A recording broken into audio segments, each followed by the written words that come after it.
Tingginya intensitas hujan yang mengguyur beberapa hari terakhir di Kecamatan Darul Hasanah, Kabupaten Aceh Tenggara, mengakibatkan badan jalan sepanjang 40 meter amblas. Akibatnya, akses penghubung antara Kecamatan Darul Hasanah dan Ketambe lumpuh total.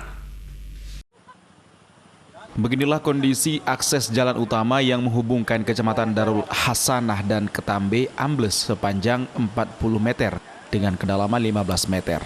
Tepatnya di Desa Sri Muda, Kecamatan Darul Hasanah, Kabupaten Aceh Tenggara. Ini terjadi akibat badan jalan dihantam banjir setelah hujan deras mengguyur wilayah tersebut. Terlihat di lokasi sebuah masjid yang berada di pinggir tebing roboh yang nyaris terbawa arus banjir.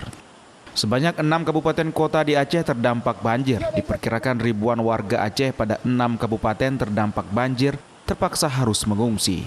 Hingga kini pihak BNPB terus menyalurkan bantuan masa panik terhadap korban banjir di Aceh, tepatnya di Aceh Tenggara.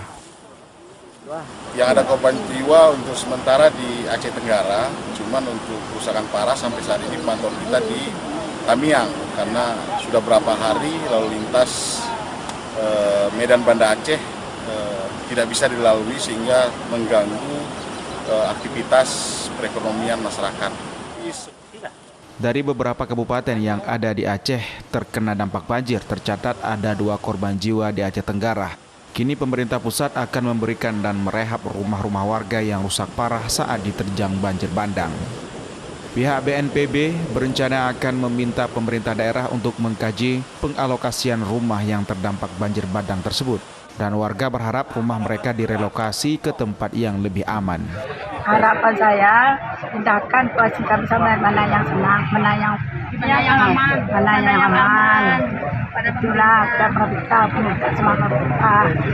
Kalau seperti yang lama itu, Bu, kenapa? Dan rendah kali lah masuk air sana. Dari Kabupaten Aceh Tenggara, Medi Arjuna, iNews melaporkan.